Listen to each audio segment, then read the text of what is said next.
What I For do. all of the young ladies I danced with in the audience, each one will receive a product of Bercy Industries of California. It's a travel makeup mirror weighing less than 3 pounds, regular or magnifying. The unit plugs in anywhere there is a 110-volt outlet, AC or DC.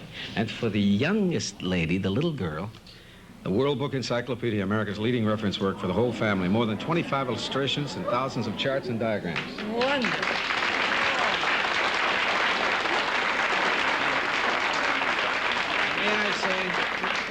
May I say that I enjoyed those dances very much? Well, dear Mike, now like that little girl who's going to brag all her life that she was your dancing partner, I had a little boy who used to act with me on Broadway. And I'd like to introduce to you all the little boy that's now grown up to be a very big and successful boy, Tony Perkins. Tony Perkins.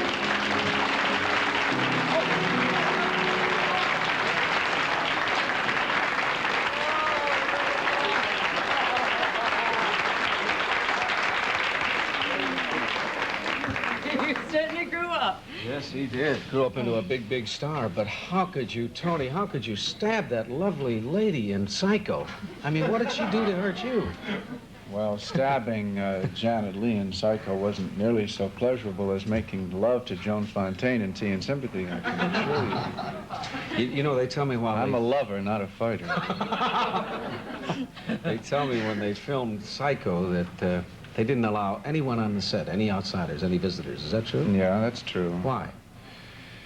Well, basically, I think it was because Hitchcock doesn't like to be bothered with a lot of people looking over his shoulder when he directs a movie. I think the reason given was that it was a story that had a surprise ending and so forth. But actually, people don't belong.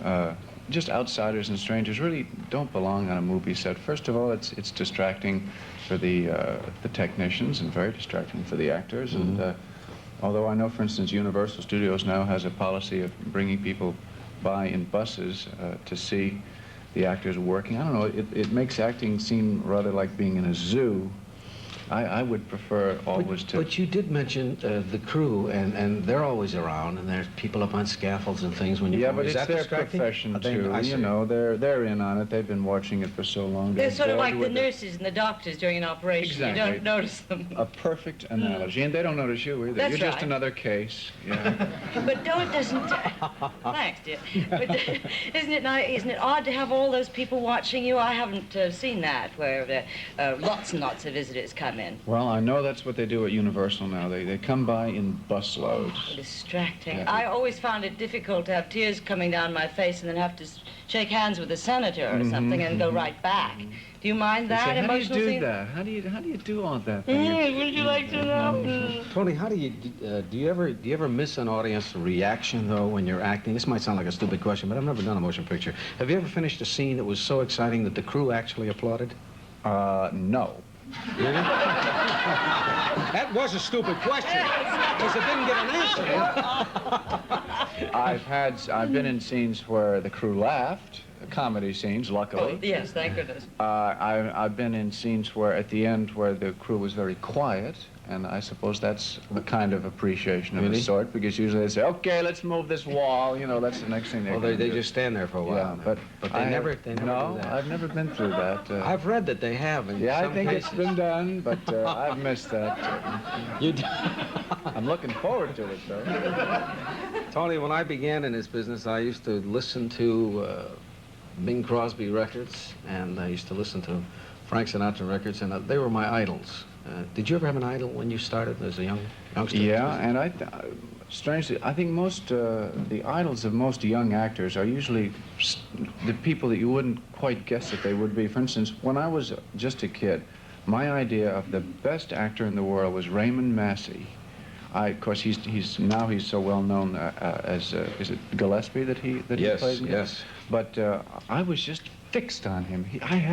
I was just convinced he was the finest actor around, and of course he is a marvelous actor. But at that time, I was just absolutely hypnotized by the character roles that he played. Anyone else other than Raymond Massey? He was it for me. He was it. Yeah. What about the women? Well, When Olivia de Havilland?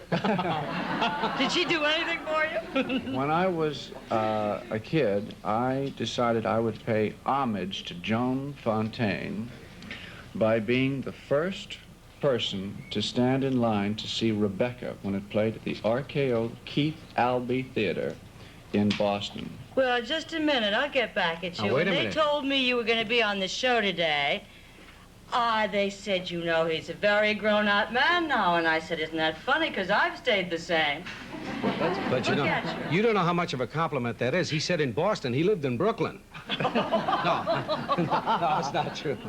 You seem like a very shy guy. Are you really that way? No, I don't think I'm shy. But you seem that way.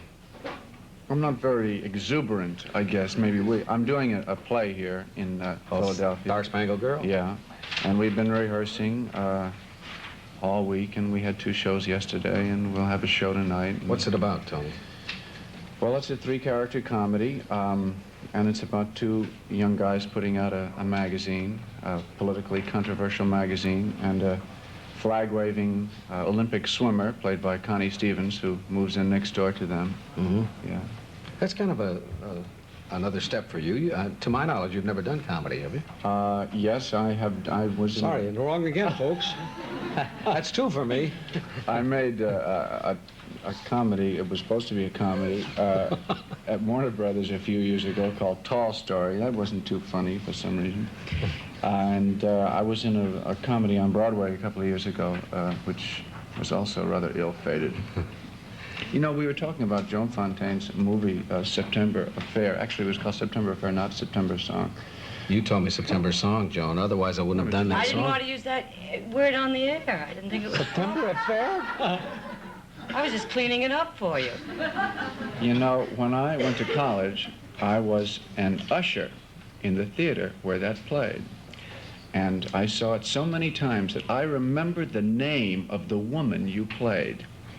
Do you remember? Yes, I do. It's All right. one of the few I can remember. You say the first name. Her and first I'll name say- was Marina. No, Yeah? it wasn't. Manina. You want to sit over here, Manina. Joan? This is the mistake chair. What's her last name? Well, you tell me since you got the first. Menina I don't remember last name. Stewart. I'll be darned. But do you That's what I realize, dear remember. boy, that if that is the case 6 years later, or 5 years later, you were playing with me on Broadway? I was in your arms on Broadway. Well, you were playing a little, too. What was it like working with Joan Fontaine? Were It you was thrilled about that? terrific, Tea yes. and Symphony? Particularly because it was my first big job on Broadway. It was my first job at all on Broadway, and I was very nervous, and I didn't know how we were going to...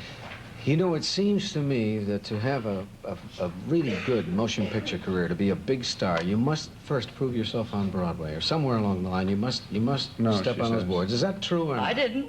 You didn't? No, but she- maybe I she haven't did the reached other his way around. stature. Oh.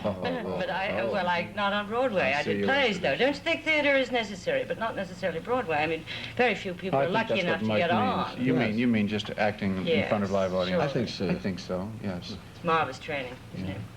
Well, we how have a about- lot of bad times and a lot of good times in that show, but I remember it with great affection, that entire experience, don't you? You were my best babysitter. I had 2 little girls, and they were madly in love with this one, and he used to come over and play trains with them and take care of them for me. Bless you. I remember. You've made a lot of pictures in Europe. Yes. Is that a whole lot different than making them in Hollywood? It used and to in this be. country? Many years ago, I think European movie-making techniques used to have individual characteristics with each country, but now, unfortunately, I think it's too bad because it's nice to have, you feel, craftsmanship in one country versus another country. Now, I think it's just about the same, don't you? Just about, Movies yes. are movies anywhere. It's You kind know, of too Tony, bad. when anyone makes an appearance on this show, we do a lot of research, and we try to find out as much about the person as possible. And we found out somewhere that you play piano by ear and play very well. No. Not true? No, it's not true. No, I'm just I'm a student of the piano. That's all. I just take lessons. I just plod along like any. You play guitar also a little bit, too. I did in the play that we were in together. Did you play just anything, just a few bars a minute? It'll be a first for us on the show to have Well, it'll Tony be- Perkins play piano. Would 5 bars be enough? All Yeah. right, we'll call Dean Martin and get the other one. I'll get this over with quick.